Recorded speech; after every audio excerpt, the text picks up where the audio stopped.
नमस्कार। आज की वीडियो में हम देखने वाले हैं कि एसएससी स्टेनो 2024 की फाइनल एक्सपेक्टेड कट ऑफ क्या हो सकती है। ये अब तक की वीडियो की सबसे अवेटेड वीडियो है क्योंकि इसके लिए मैंने काफ़ी ज़्यादा आपको वेट करवाया है। पर कोई बात नहीं, यहाँ पे आपका ये वेट ख़त्म होता है और अब हम डिटेल में बात करने वाले हैं। जैसे कि मैंने आपको सीबीटी कट ऑफ का एनालिसिस करके बताया था और मोस्ट प्रोबेबली हमारी जो कट ऑफ है वो काफ़ी नियर गई थी हमारे बिल्कुल सटीक प्रिडिक्शन से। सिर्फ एक दो जगह था जहाँ पे बहुत बड़ा ड्रास्टिक चेंज हमको देखने को मिला था जो कि कोई भी प्रिडिक्ट नहीं कर सकता था। उसी तरीके से मैं कोशिश कर रही हूँ कि फाइनल भी ऐसे ही प्रिडिक्ट करूँ कि वो बिल्कुल सटीक जा सके। पर सीट कंपटीशन हम दो तरीकों से देख सकते हैं। पहला, सीबीटी के अंदर सेलेक्ट हुए स्टूडेंट की संख्या कितनी है। दूसरा, टोटल वैकेंसी कितनी है। इससे हम तय कर पाएंगे कि एक सीट पर लड़ने वालों की संख्या कितनी है। इससे हम ये भी अंदाज़ा लगा पाएंगे कि सीबीटी की जो कट ऑफ है उससे फाइनल की कट ऑफ में कितना बड़ा ड्रास्टिक चेंज हमको देखने को मिल सकता है। चलिए इस वीडियो की शुरुआत करते हैं। सबसे पहले हम बात करते हैं कि टोटल वैकेंसी आपके बार की कितनी है। तो जो टोटल वैकेंसी है आपकी वो 1926 है, जो कि पहले आपकी 2006 थी, बट वो घट के आपकी 1926 हो गई है। पर सीट कॉम्पिटिशन में सबसे पहले हम देखेंगे ग्रेड डी को और उसके बाद हम देखेंगे ग्रेड सी को। ग्रेड डी के अगर मैं बताऊं तो सिलेक्टेड सीबीटी आपके 26,500 से भी ज्यादा है। वैकेंसी आपकी 1687 है और जिसके मुकाबले आपका पर सीट कंपटीशन जो बन जाता है वो बन जाता है 16।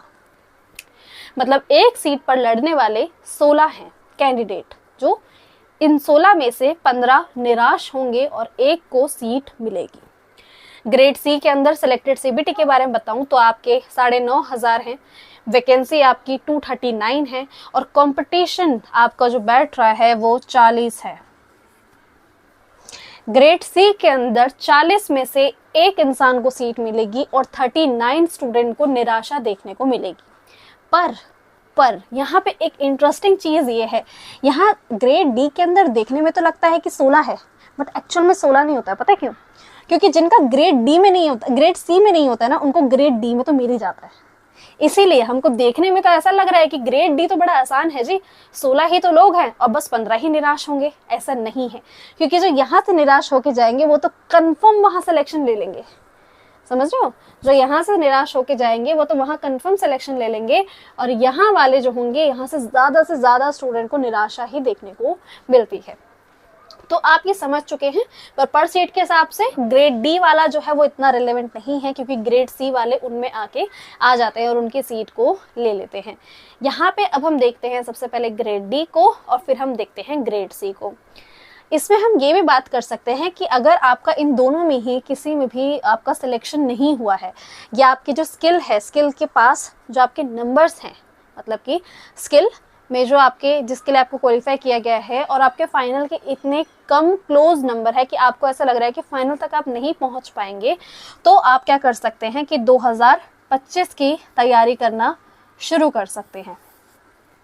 देखो, अगर आपको पहले से पता है कि जो आपका जो स्कोर है वो फाइनल एक्सपेक्टेड के हिसाब से बहुत ही कम है, या फिर आपका स्किल टेस्ट में जाने के लिए ही सिलेक्शन हुआ ही नहीं है, इसका मतलब आप 2025 में अपना अटेम्प्ट देने वाले हैं।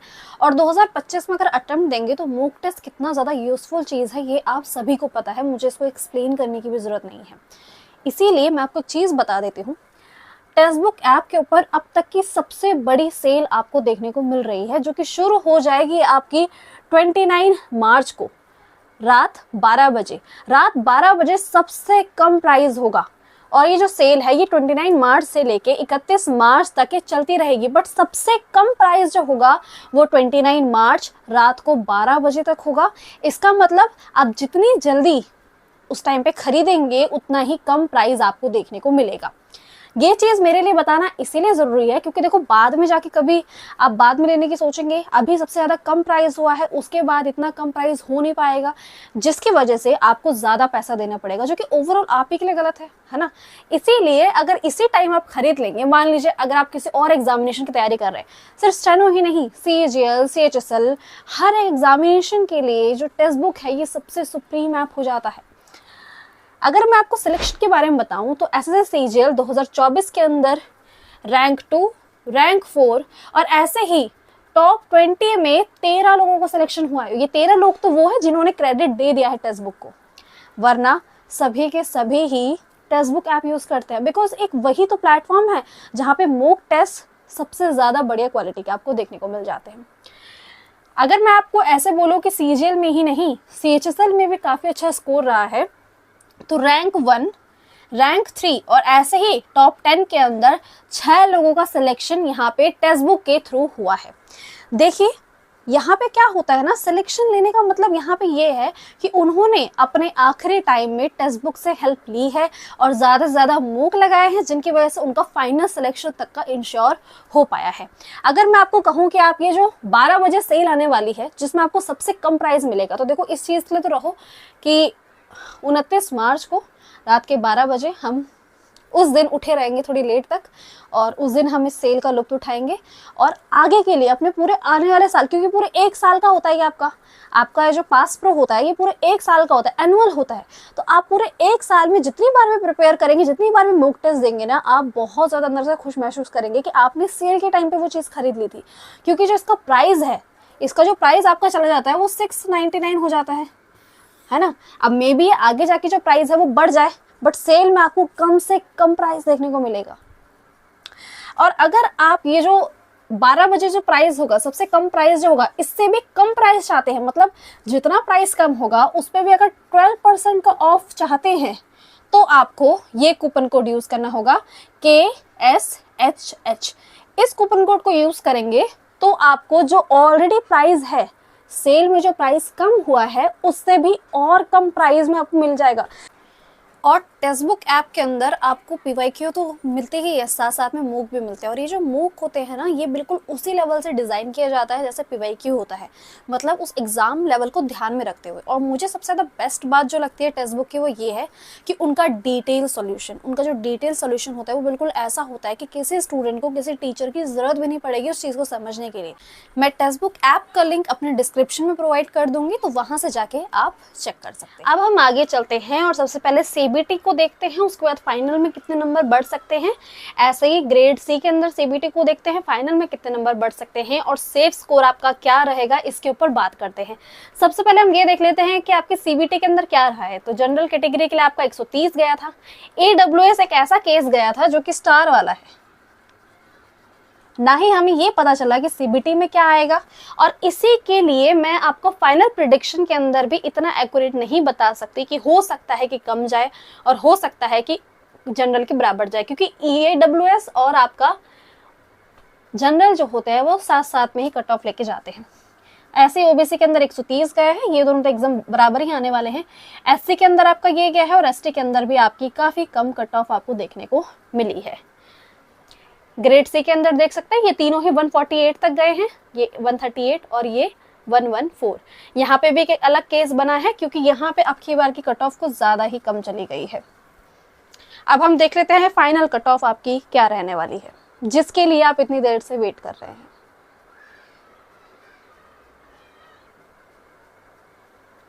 यहाँ पे देखिए, ये वाला जो केस मैं अगेन कह रही हूँ आपको, AWS वाला केस जो है, इसके ऊपर हमारा प्रेडिक्शन कहता तो ये है कि यहाँ पे जाएगी, पर हो सकता है, ऐसा हो सकता है कि ये तीनों बराबर ही जाए, जैसे कि हर बार आपको देखने को मिलता है। पर तब भी हम अज्यूम इस लाइन पे कर सकते हैं 146 से लेके 149। अब देखो बहुत से लोग पता है क्या करते हैं, कहते हैं कि इसी के ना आगे पीछे 3 लगा लो, कि मान लो कि 149 से 153 तक चली जाएगी, और मान लो कि 146 से कम भी लगा लो कि उससे कम जाएगी। तो देखो इतनी बड़ी रेंज लगा के तुम स्टूडेंट को उल्लू बना ही क्यों रहे हो। ये तो वही तरीका हो गया बोलने का कि हमारी प्रिडिक्शन तो भाई बिल्कुल सही गई थी। ऐसा नहीं होता है ना, रेंज सेट कीजिए कुछ नंबर की और फिर देखिए कि अगर वो सेट बैठता है या नहीं बैठता है। तो यहाँ पे देख सकते हैं आप इस तरीके से 80 के आपके इतने चांसेस जा सकते हैं। मुझे ऐसा लगता है कि इससे भी ज़्यादा आपके देखने को आपको मिल सकता है, बट कुछ इसके ऊपर हम प्रेडिक्ट नहीं कर सकते। बट मेन पता क्या होता है, जनरल कैटेगरी का आपका सेम जाता है या नहीं जाता है, उसके ऊपर सबसे मेन होता है। क्योंकि अगर आप ये प्रेडिक्ट कर पा रहे सबसे मेन, तो बाकी के अंदर थोड़ा बहुत वेरिएशन तो आपको हर बार देखने को मिलेगा। थोड़ा बहुत भी ऐसा नहीं होगा कि आपको हर बार सेम देखने को मिल जाए, थोड़ा बहुत वेरिएशन आपको देखने को मिलेगा। अगर मैं ग्रेड C बताऊँ तो ग्रेड C का प्रेडिक्ट कर पाना अपने आप में बहुत बड़ी बात होती है। अगर एक चीज़ बता देती हूँ, जैसे कि इसमें क्या होता है, इससे और फाइनल कट ऑफ के अंदर, इधर से और फाइनल कट ऑफ के अंदर आप ये मान लीजिए कि +12 से लेके 15 नंबर बढ़ जाते हैं। ठीक है, 12 से लेके 15 नंबर आपके इसके अंदर बढ़ जाते हैं। रीज़न क्या है, ऐसा रीजन क्या है? कंपटीशन तो उधर कम है, इधर ज्यादा है, इसमें रीजन क्या है? रीजन ये बैठ जाता है कि ग्रेड सी के अंदर जिनको नहीं मिलता है सीट, उनको ग्रेड डी में तो मिल ही जाता है, इसकी वजह से ओवरऑल यहाँ पे सीट बढ़ जाती है।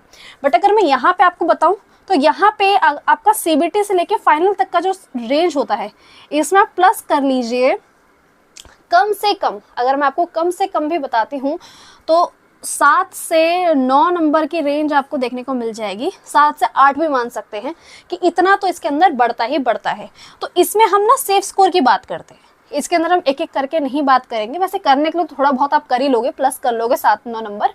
बट अगर मैं आपको सेफ स्कोर बताऊँ तो इसका सेफ स्कोर होगा आपका 155। अगर आपके 155 नंबर है ग्रेड सी के अंदर और आप स्किल को भी क्वालिफाई कर लेते हैं तो ये सीट आपकी होगी, ठीक है। इसीलिए हम ग्रेड सी के लिए सिर्फ और सिर्फ सेफ स्कोर की बात कर रहे हैं, जो कि आपका 155 होगा। और ग्रेड डी के अंदर मैंने आपको एक एक चीज़ बता दी है, तो आप अपने हिसाब से तय करके बता सकते हैं।